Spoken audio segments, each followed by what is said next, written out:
Hello everybody, welcome to Paul Vickery Fishing.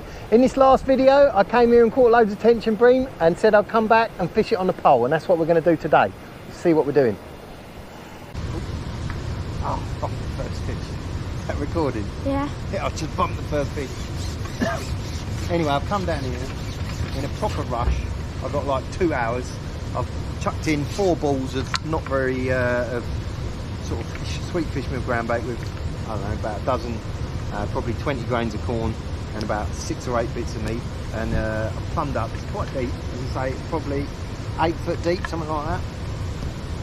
So I'm just fishing about 4 inches over depth, and I've just fished my first bite. So it's a lovely warm day, but again we have had a hard frost. I went fishing yesterday and blanked. I blanked. First time I blanked in ages. I caught absolutely nothing. Nothing at all. Terrible. But anyway, we'll see what how it goes. I'm hoping to catch some bream, tench, might catch a perch, but probably not on sweet corn. Here we go.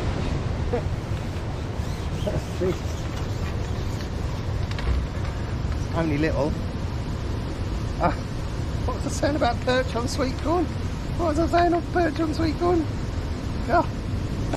So yeah, a perch on sweet corn. I was just saying you never catch perch on sweet corn, but I think I did catch, well, perch is one of my PBs, I'm not sure, it's a tiny little thing.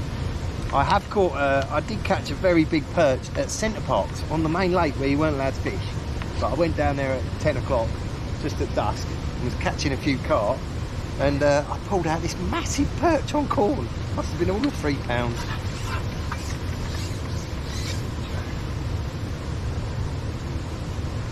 But yeah, I was expecting a solid resistance from a bream or a tench, and a little wasp. Just something I've got to do is put a bit of grease on this pole float. I'm no professional pole angler, I can assure you. But, so this tip is probably, could do with a bigger tip really, for because it's a big bait I'm fishing and it's quite deep. But yeah, I'm gonna just hold a bit of grease up, and there's a weird flow, it just sort of swirls round a little bit, so it's a little bit hard to hold it still. I'm laying more line on the bottom, try and hold it still, but obviously that drags the float under. So it's hard to get the correct presentation, but we shall persist.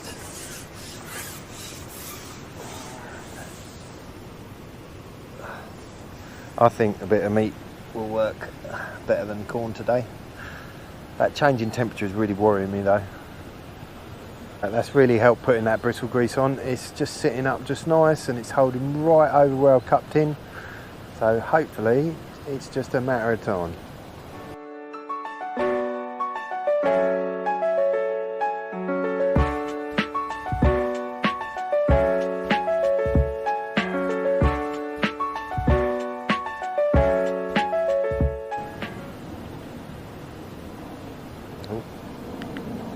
Plenty of pike in here still, albeit that guy piking Larry, he hasn't caught one yet today. They've all probably got sore mouths from Mr. Pickard smashing them the other day. Oh, fuck. Just had the first good bite, well, the second good bite, because I caught that tiny little wasp. Yeah.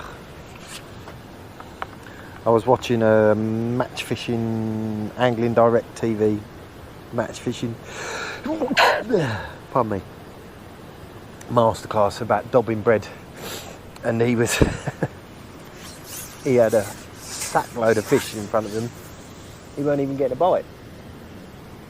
There was fish bumping the line, all sorts, and he wasn't getting any registration on the float. Just because that float goes under doesn't mean it's a bite. If it's on the other side, if it's not going under, it doesn't mean there aren't any fish there. I know there's fish out there.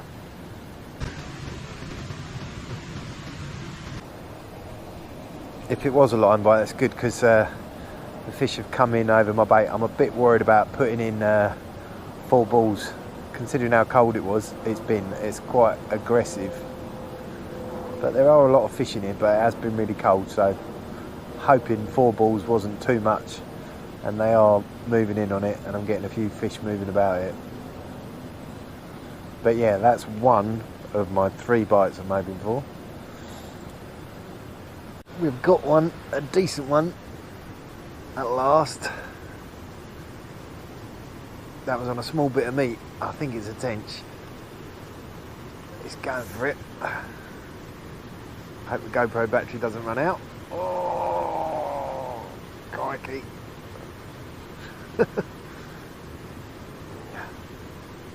I've gone for grey black hydro. It's 13mm or 0.13mm straight through pretty much.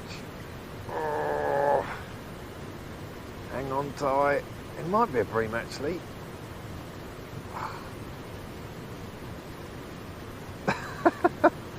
It's going for it, whatever it is. It's a big fish.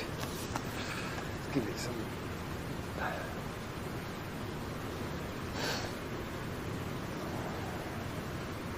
Yeah, it's a tench. Get a bit of pole out.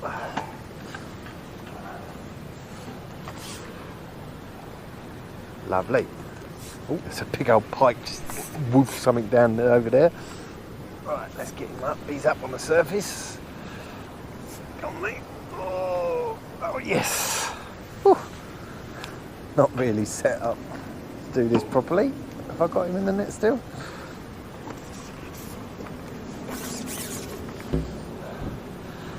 Fantastic. Well done, Paul. I'm going to leave him down there and change my GoPro batteries and have a good look at him.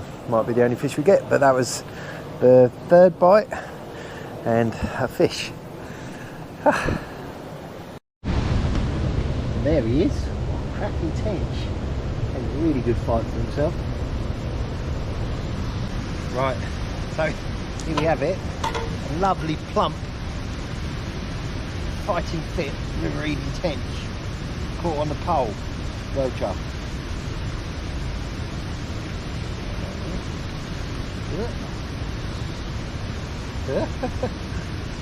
Hold on, mate.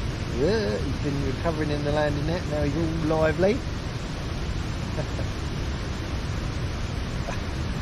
So slippy, isn't he? Yeah, it looks slippy. Slippy. Still. Can I touch him? Yeah. Yeah. So there we have it. A pole caught River-Eden tench. There's lots of tench in the River-Eden around Chiddingstone, and this is the prime example of it. I'm really glad I caught that on the pole. Oh, he's only got half a tail. I don't know what's happened to that. I don't think we've got any otters in the Eden yet. But, oh yeah. But anyway, let's get back and see if we can catch another one. Right, well I'm really pleased I caught that.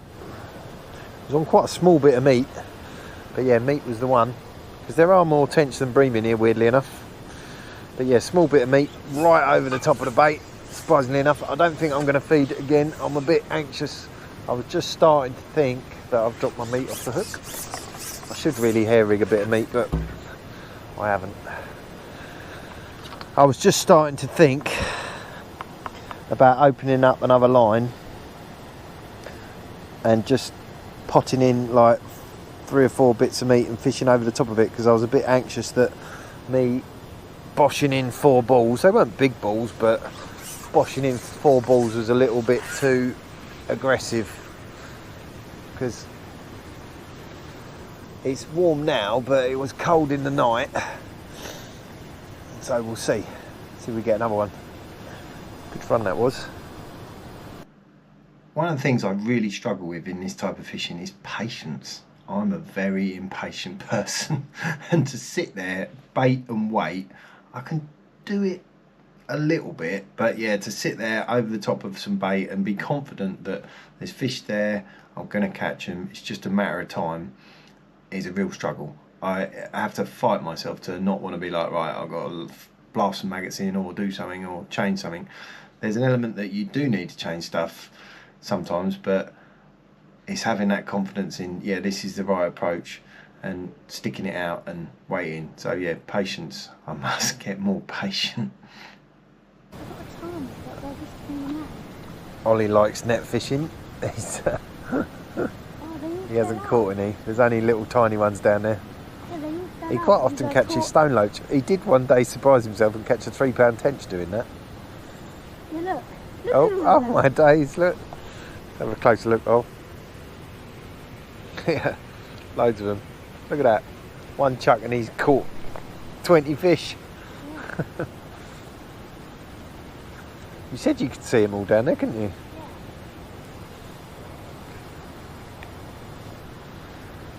It's quite nice to be out on the bank with Ollie. Me and Ollie don't always get on indoors, do we, mate? No. No. But when we're outside, we're fine.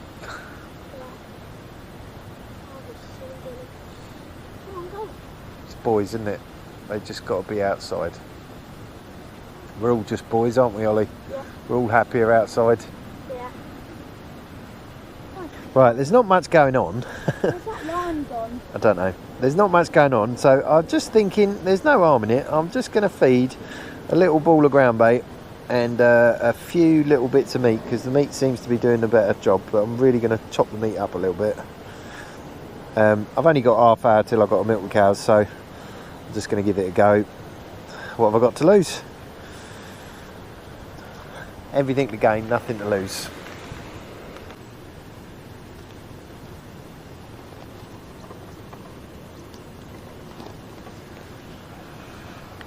Potting bait over your float is definitely, and accuracy is definitely the best thing about pole fishing, and when it's working well, it really is awesome.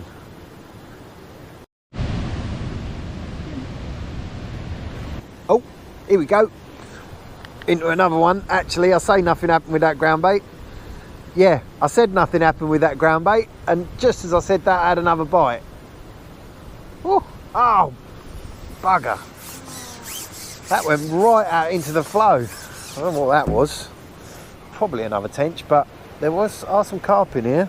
Oh, the hook pulled. Ugh. Right, bossed another ball in. Had a few little bits of corn in that one. I'm a bit puzzled what that was. That shot right over there, that fish. I do love it when you're pole fishing and it goes bloop and you whook. It's the best strike. Now it's woken up. Feels like a bream. Oh, bollocks.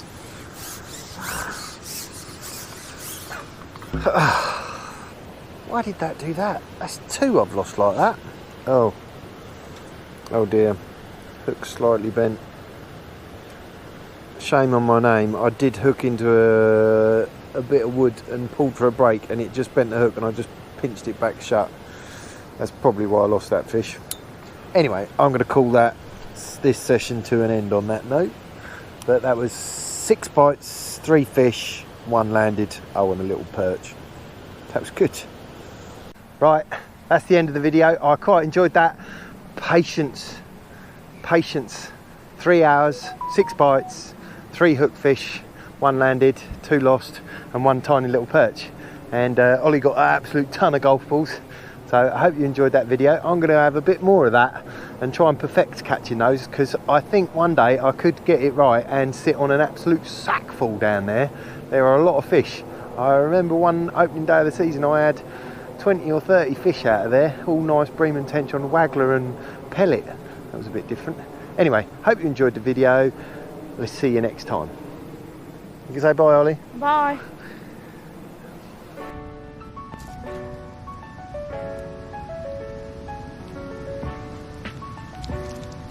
Thank you for watching today's video, everybody, and don't forget to like and subscribe, and we'll catch you on the next one.